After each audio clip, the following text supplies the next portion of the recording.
Funding for Schaffrillas is provided by Squarespace. From websites and online stores to marketing tools and analytics, Squarespace is the all-in-one platform to build a beautiful online presence and run your business. More on that at the end of the video. A wise woman named Ciaran Kerr, who is a Tomato Meter approved critic, had this to say about the 2018 film Robin Hood. Is the film good? Oh, definitely not. It is a trope-laden visual mess with too much slow-mo and a dash of terrible CGI. It was a stupid, dumb movie that I loved wholeheartedly. Spider-Man 3. We don't really talk about this. I'm gonna level with you guys. The Raimi trilogy is kinda dumb. Like, even if you love these movies, you gotta admit this is a dumb trilogy. It has some unironically great elements here and there, but honestly, I'm just not invested in this dopey-faced weirdo, his bland, talentless sorta love interest, his ham-fisted and ridiculous best friend, or any of the exceedingly silly foes he beats up on a regular basis. When these movies really set their mind to dramatic weight, they hit it out of the park. But that doesn't happen too often. These movies are just pure comedy, and half the time, I don't even think the humor is intentional. And that's the best kind of comedy. Spider-Man Homecoming, despite being the most overtly comedic spider feature to date, is also the least quotable. That's no coincidence. Every other Spider-Man film, Spider-Verse excluded, has so many memorably dumb lines and moments that it's hard not to get invested in the sheer insanity of these films. The amount of times my brother and I have jokingly said things like pizza time, or it's my birthday, time to blow up my candles, or Peter, give me your blood, is just too much to count. I love these dumb, stupid, gleefully absurd movies, and no film better exemplifies the sheer insanity of this character's cinematic history than Spider-Man 3. If Into the Spider-Verse didn't exist, I would have no qualms calling this my favorite Spider-Man film ever made. But unfortunately, that movie is so unironically excellent and fun that I can't. With that said, this movie is my favorite of the Raimi trilogy by far. But, and this is a big but, it's definitely the worst movie if we're judging them on unironic filmmaking and storytelling merits. Of the Raimi trilogy, that is. Thanks, Amazing Spider-Man 2. You're a fraud, Spider-Man! So why do I love this movie so much if I don't think it's particularly competent? Well, I don't know. Why do people like The Room so much? Yeah, I'm genuinely sorry if you clicked on this video with a desire for me to explain why this is an unironically great film, because it's not. I'm sorry. But I'll be nice and start with some unironic positives. One thing I really respect about this movie is the fact that it isn't afraid to have an unlikable protagonist. And I know what you're thinking. But actually, Peter is kind of unlikable even before he goes full emo. He clearly isn't emotionally intelligent enough to really console MJ and make her feel better about the bad stuff going on in her life. Instead, he's all like, well, Spider-Man has problems too, you know. Here's how Spider-Man deals with this stuff. And that's a big no-no in trying to console someone. Let me explain to you how to console someone with information I utilized in my RA interview, even though I probably won't get the position, but I won't know until a few weeks after I record this. So basically, what you want to do is internally relate the other person's struggle to your own life in order to better understand what they're going through, but keep the external conversation focused on them and their needs, in order to let them know that they're heard and not alone. So yeah, relate your girlfriend's struggles to being Spider-Man on the inside, but don't bring that up when you're talking to her. Give her emotional advice related to her situation that you internally draw from your own experiences. She doesn't want to hear about your Spider-Boy problems right now, idiot. Oh yeah, Peter also inexplicably kisses Gwen Stacy in front of everyone at this festival. No symbiote influence required. Also, oh yeah, Gwen Stacy is in this movie. I kinda forgot Gwen Stacy was in any movie outside of Spider-Verse, TBH. Basically, Peter is an asshole even without the symbiote. And I like that. I like the idea that his ego is getting the best of him. The symbiote merely enhances his egotistical traits without taking him over, since he's still good at heart. Contrast that with Loafer Place, who completely gives in to the Venom aspect of the symbiote and goes full-on evil. It's a neat contrast. Speaking of the Venom symbiote, I think his design is fantastic. My favorite aspect is when he's separated from Eddie Brock and he just grows into this horrifying, stringy abomination. It looks like something straight out of Coraline. It's just so well animated and so visually neat. I also think the first 10 minutes set everything up really well, with Peter giving his usual narration and preparing to Mary Jane. And then that pan up to Harry with his goofy binoculars and his balcony seat is just so great. Harry is set up so well as this movie's main antagonist based on the events of the previous two movies. I really can't wait to see how they follow up on that. And then there's the actual unironically best scene, not only in the movie, but the entire trilogy. The birth of Sandman. Like, wow. The CG here is stunning, and the sequence itself runs the gambit of every emotion from shock to sadness to determination and resolve. It could really just be its own short film. It's that good. And I'm honestly not sure if the humor counts as a non-ironic positive, because honestly I can't tell what's supposed to be funny and what isn't. Spider-Man 3 is a comedy riot, not only because it tries to juggle 10 different plot lines in one movie, but because it portrays all of them in such a stupid yet ultimately endearing way. It's not Amazing Spider-Man 2, which does the same thing, but also pretends to be this great, serious superhero drama. This is a comedy, and it knows it. It's baked into every aspect of this movie, like those cookies with nuts in them. This movie works because it's so stupid. So now I'm gonna break down every single character and plotline in this movie that I feel like talking about. Give me a break, it's like 2 a.m. Okay, I wanna get to bed. Like I said, the previous 2 movies perfectly set Harry up to be the main villain of this movie. Best friends turned bitter enemies, the ultimate battle. Get it? I have failed you, Harry. I have failed you. Everything looks like it's going according to plan, and bad CGI. Yellow. Hey Scott, your old pal Questioning Max here. Who is our Lord and Savior? Jesus Christ! Like, yikes, I think Spider-Man 1 looked better than this. But whatever, the fight is honestly still fun in spite of this. In fact, I think it's funner. Wait, that's not a word. I think it's funnerer. There we go. It's a really creative aerial setup where Peter isn't in costume and he's gonna lose the wedding ring he wants to propose with, and they go through these alleyways, and I'm totally on board, even if Harry isn't.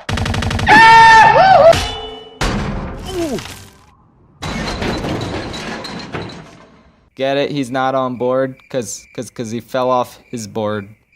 Get it? I honestly think this moment where Peter is concerned about Harry and doing CPR and everything after their fight is great. They're still friends, and this is a really sad moment as a result. But then, Spider-Man 3 plays its first trap card. Harry has amnesia. Presumably because Sam Raimi wrote himself into a corner by having this fight take place so early, and he didn't know what to do with Harry after Peter beat him. So Harry, after 2 movies building up to his big reveal as the new Goblin, is now Peter and MJ's dopey friend for the next hour of the movie, while new plotlines just kinda happen around him. That is literally the dumbest thing I've ever heard. I'm sure I won't have to revise that statement later in the video. But like I mentioned before, Peter and MJ are having relationship problems, and I don't know why that could possibly be. Yeah, that kid knows what's up. So MJ calls Harry and they dance in the kitchen for some reason. Then she rejects his advances and leaves. This saddens our deuteragonist, and he goes around his mansion to sulk for a couple of seconds. Then he stares at a mirror and gets a vision of Willem Dafoe, which somehow unlocks the entire memory he lost when he bopped his head in an instant. So now Harry has his memory back through sheer bad screenwriting, despite the fact that he only lost it in the first place through sheer bad screenwriting. You know, one thing Still on board? Yes? Oh, you poor soul. Buckle up. So Harry's grand villainous plan is to mess with Peter by blackmailing Mary Jane into breaking up with him, then telling Peter that he's the other guy that she's dating. Strawberries. Why? Peter's just gonna kill you now. Remember the last time he nearly killed you and he wasn't even ready for that fight? I know Willem Dafoe told Harry to strike at the heart or whatever, but I think that means kill Mary Jane, not cause a wedge in their relationship. And don't say Harry wouldn't do that to one of his best friends. He's a maniac. Also, Harry does a magic trick where he disappears as a truck goes by, which is maybe the silliest thing this trilogy has ever attempted to make me believe. You know, when this movie came out, if you were to tell me that in 10 years this guy would go on to play Tommy Wiseau, I would 100% believe that. It makes perfect sense. How's the pie? So freaking good. You got any with nuts? So yeah, Peter, under the influence of his new emo powers, mutilates Harry because I guess he didn't expect that somehow. So now Harry's out of the picture again. That was easy. Keep the first 10 minutes in the opening fight, just with better CGI because yikes. Then Harry can still get hit and lose his memory. Or so we think. What if Harry was faking it, knowing that he can't defeat Peter head on and needing to readjust his strategy? He can be a mysterious benefactor who manipulates one of the other villains into helping him take down Spidey, kind of like how he worked with Doc Ock in the last movie. Can you imagine how impactful of a reveal it would be if Sandman or Venom had Peter pinned down and Harry walked in and said, "I never forgot, Peter"? Now that would be a great twist villain. But no, Harry has very little importance to the overall plot, and his inexplicable amnesia is one of the few things about this movie that I can't get behind. But I'll tell you what I can get behind. Everything else about Harry in this movie. He's so cartoonish and incompetent and brooding, and he flips allegiances so frequently that it's hard to follow his dumb ass. But that makes for such an entertaining, campy antagonist. He's not as good as his father, but he's getting there. He has a stronger motivation at least. He's just real bad at planning. Like real bad. But that's okay, I love him anyway. He's doing his best, and I appreciate him for that. Lil Goblin Jr. Hey, speaking of which... You'll get your rent when you fix this damn door! Hey, you don't have to raise your voice.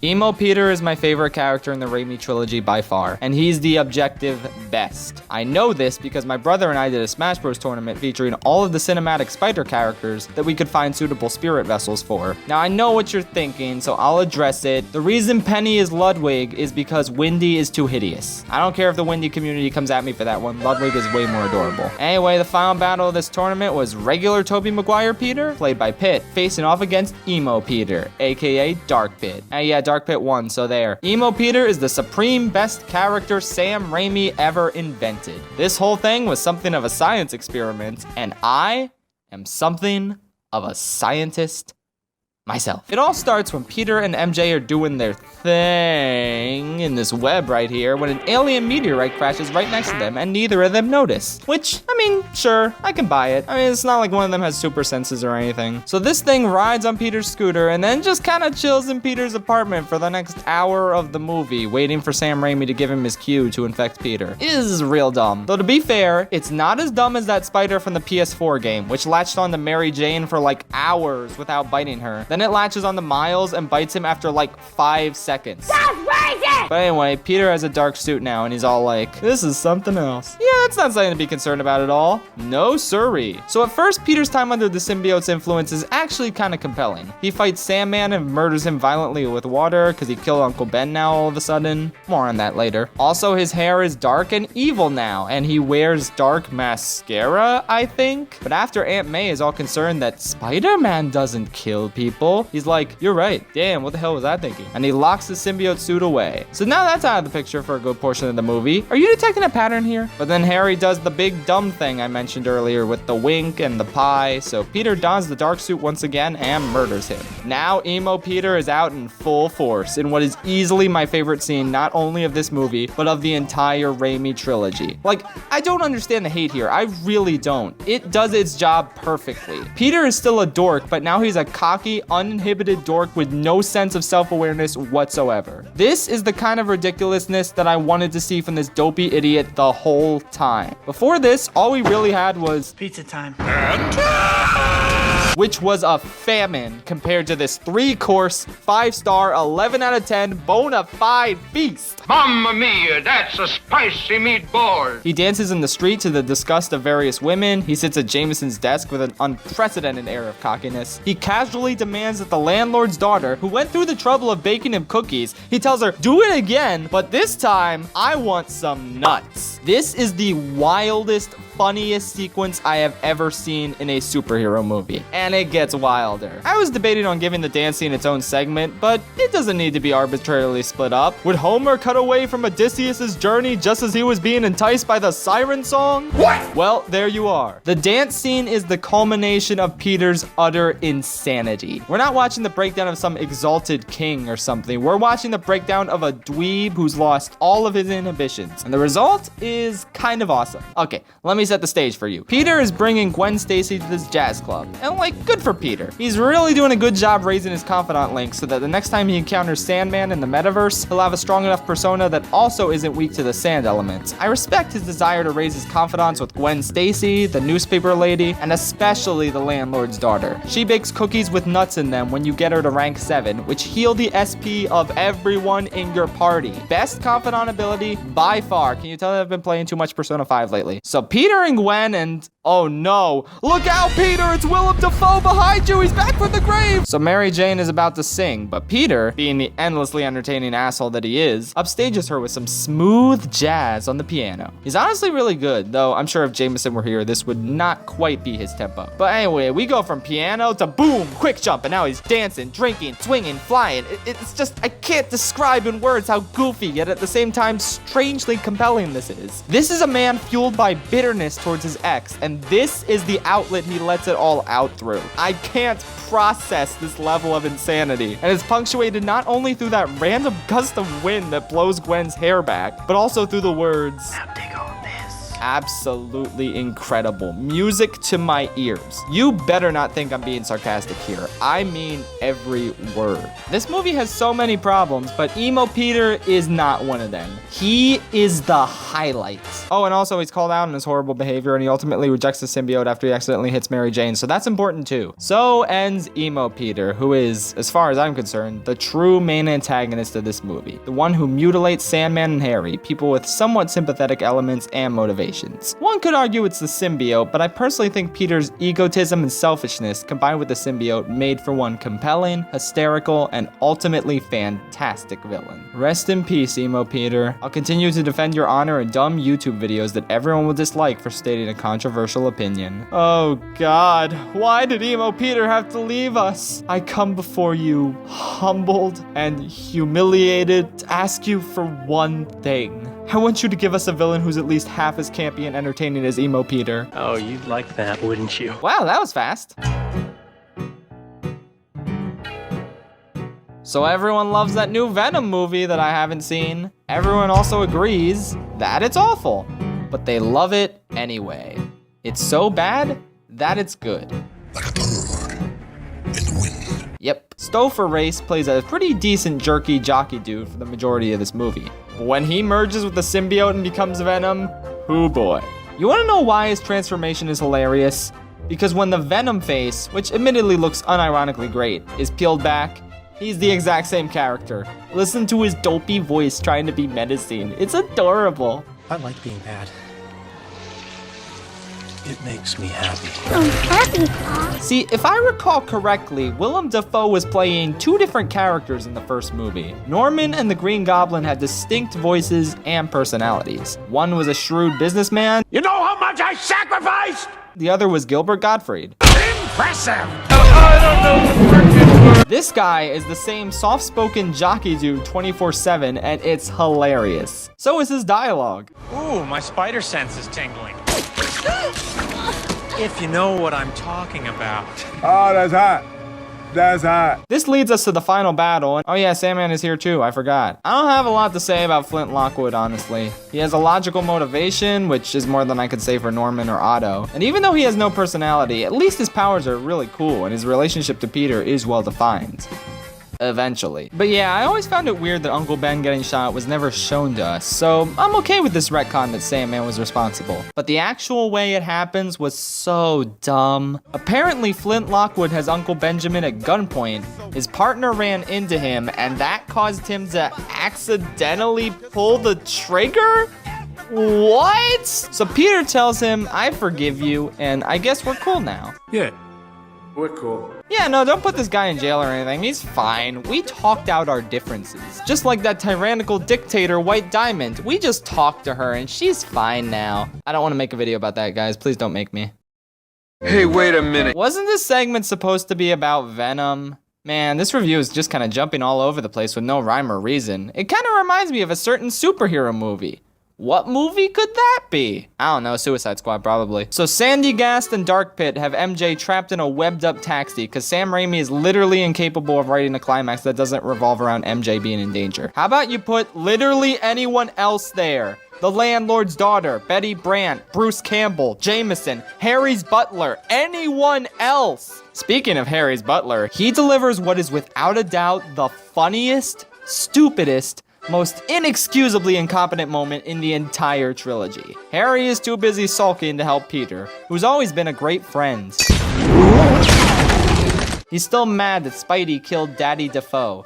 But then the butler comes in and he's like, "Actually, sir, the blade that pierced your father came from his own glider." What? How did Harry not know this? Did they not do an autopsy? Why did the butler wait 2 entire movies to tell him this? I thought this would be the best time to tell you the truth. I took a grenade to the face, dude! While Emo Peter's walk and the dance scene are the peak of this movie's insane tone, this is the peak of this movie's insane storytelling. Nothing matters anymore. Logic doesn't matter. Motivation doesn't matter. Give up trying to find a coherent, flowing narrative and just enjoy the ride. Now that his little problem is all sorted out, Harry shows up to help Peter and he's all like, need a hand? Super friend. A couple minutes ago wouldn't have been so bad either. What are you gonna do?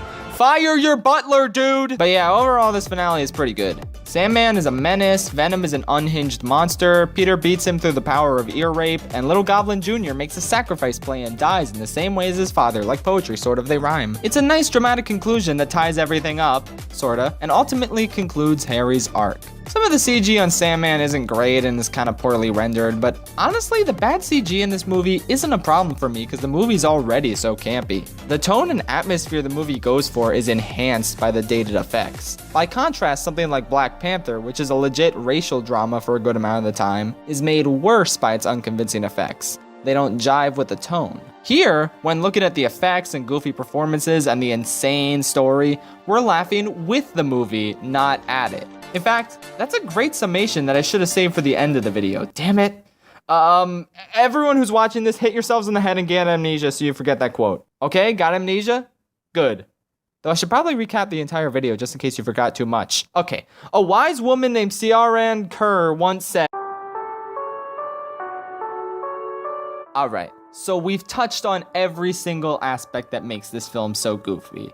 Almost. I didn't mention Bruce Campbell or the always excellent Jameson since they're funny parts of the movie that are clearly intended to be funny, and they succeed. Also, Peter and MJ have relationship problems, but nobody wants to hear about that. TLDR, Peter is an egotistical, unhelpful asshole, and MJ, despite being a lot better, still isn't perfect. But anyway, all the elements that I talked about sound kooky enough on their own, right? Oh man. Let me run you through Spider-Man 3's order of operations when it comes to these plot lines. It makes things at least 5 times more insane than they were previously. So it starts with a simple reintroduction. Peter is being Spidey, MJ's on Broadway despite her lack of talent, and Harry's juicing up to be the new Goblin. So far, so good. Then the Venom symbiote lands and attaches itself to Peter's scooter. 10 minutes into the movie. Remember that now. Afterwards, we're immediately thrown into a scene where escaped convict Flintheart Glomgold goes to see his daughter before getting on the run again. Alright, fine. 17 minutes in, Harry and Peter are fighting. Sounds about right, there's no reason to delay their confrontation. So Peter beats him, he's brought to a hospital, and then we're given Sandman's origin story. Flint Lockwood stumbles upon a particle accelerator, and despite this massive shift in weight, they fire it up anyway. There's a change in the silicon mass. Yeah, it's probably a bird. It'll fly away when we fire it up. I'm sorry, what bird is that big? Oh yeah, big bird. It was probably him. Yeah, he'll fly out, no prob. So Harry has amnesia, meaning he's a background character for the next 40 minutes. And Sandman is born right after. So at this point, you're like, okay, Sandman is the main antagonist, not Harry. Look at you, Sam Raimi, subverting my... Hey, wait a minute. Why is this guy with no connection to our hero the antagonist instead of the guy who was built up for 2 movies? I don't know. We'll see. So we're 30 minutes in, and Peter saves Gwen Stacy from this runaway crane. Who is Gwen Stacy? I don't know, some lady in Peter's science class. Also, she's dating this reporter guy who just kind of strolls into the frame here. They share one scene together. Also, she's the daughter of the police chief. They share no scenes together. So next is a scene with Jameson, which establishes Peter and Eddie Brock as rivals who ultimately don't interact that much. Then the movie shifts to MJ's perspective suddenly, as she's fired from her musical after one night. That's not how Broadway productions work, but okay. MJ and Happy Harry go to the Spider-Man festival where he kisses Gwen Stacy, but then some coarse, rough, irritating substance flies by. Peter is finally gonna meet and fight the main villain 50 minutes in, which is like, okay. I guess the movie's still on track, a lot going on, but we got our fight on, so it's okay. Peter and MJ then have a fight as he's trying to propose, and I'm totally on MJ's side in this scene. But before we can really reflect on Peter being a bad boyfriend, he's called into the precinct. Now, an hour into the movie, we find out how the main villain is connected to Peter, because he shot Uncle Ben. And all this took place in Spider-Noir's universe, apparently. So Pete goes home really upset, and the symbiote finally decides to strike, 50 minutes after it's first introduced. It waited that long to factor into the story. This is the part where everything goes off the rails. So Peter, under the symbiote's influence, tracks down Sandman and kills him 10 minutes after we find out why Peter even cared about fighting him in the first place. Then he musses up his hair and emo Peter is born. Hallelujah! Then Aunt May talks him out of being evil, I guess, and he puts the emo suit away. So now the movie doesn't have a main villain again. It made Harry nice and it murdered Sandman, so now what do? Well, my friends, now is the time for But like I said, MJ rejects his advances and leaves. He stares at a Willem Dafoe mirror and boom, he's the villain again. And he just picks up where he left off an hour ago in the movie when he first lost his memory. Okay? So now, Harry does his whole spiel with the blackmail and the pie and the wink and the whatever. So Peter immediately dons the black suit and goes to murder him. And that's it. He's out. He's out of the movie again after 10 minutes. Harry is an active antagonist for approximately 20 minutes of this 2-hour, 20-minute movie, which, to be fair, is longer than Venom gets. Now comes the best part of the movie. With Harry gone, the main villain is emo Peter. It's beautiful. It's about 10 minutes of montage, followed by dance, followed by brooding introspection, followed by emo Peter's untimely defeat. He gets the symbiote off and it infects Eddie Brock at the 1-hour, 44-minute mark in the movie. Perfect way to end and set up for a sequel. That's not at all what happens and you know it. Now Venom is the main antagonist and also Sandman comes back somehow and the two of them team up for some reason and they kidnap Mary Jane because we really needed that for a third time. Thanks! Now we have the final battle against an underdeveloped villain and a non-existently developed villain. Peter tries to recruit Harry. He refuses. His butler says, nah, bro, your Puff Daddy stabbed himself. And then Harry shows up to help Peter, but he dies. Eddie blows up. Sandman Thanoses himself into the afterlife. Peter and MJ start repairing their broken-ass romance, and they all live happily ever after, I think. The end! Holy crap, I feel like I'm gonna pass out. Does anyone have any ibuprofen? Yeah. Spider-Man 3 is my favorite. It takes the sheer insanity that was sprinkled throughout the previous two films, and it just goes all out with it. Spider-Man 1 had a great deal of insanity thanks to Willem Dafoe's utterly batty performance as the Green Goblin, but the rest of the movie is just kind of standard and formulaic and not really that funny or compelling. Spider-Man 2, meanwhile, has good drama here and there, and it really showcases the struggles of being a superhero. Plus, the action is pretty solid. But Alfred Molina's Doc Ock is pretty weak from a comedic and dramatic standpoint, and a lot of the sillier elements of the story don't mesh with the serious aspects. It's a good movie, but it's kind of dour and depressing at times, and it's not really tonally consistent enough to be a strong dramatic picture. It's the best overall movie of the trilogy, but it's the one I'd least want to sit down and watch. But Spider-Man 3 is everything I ever wanted out of a movie whose main protagonist looks like this. It's bonkers, not only in the stories it tells, but the way it attempts to tell all of them within the confines of one movie. I could give my steps on how I would personally fix this movie, but that implies that the movie is broken, and in my eyes, it's not. I already said how to fix Harry's amnesia, which is the only major problem I have. Otherwise, this movie is amazing just the way it is. I could watch it 1,000,000 times and never get tired of it. So why can't I say the same for something like Amazing Spider-Man 2? That's also cluttered and has too many villains and plotlines going on. Well, it's quite simple really. Like I said at the beginning, Amazing Spider-Man 2 thinks it's an amazing superhero drama. Spider-Man 3 thinks it's a comedy. So while both of these movies are so dumb and baffling that it's laughable, in the case of Spider-Man 3, we're laughing with the movie, not at it. That was a really good quote. Bet you've never heard that before. This is a movie with a lot of good intentions and a desire to tell a complex story about how egotism can ultimately consume a man and ruin his relationships and his life. Did it succeed? As far as I'm concerned, yes. After the unfunny nightmare that was Shrek the Third, it's nice to watch a summer 2007 threequel that was actually entertaining and fun. And hey, Spider-Man is pretty good at web design.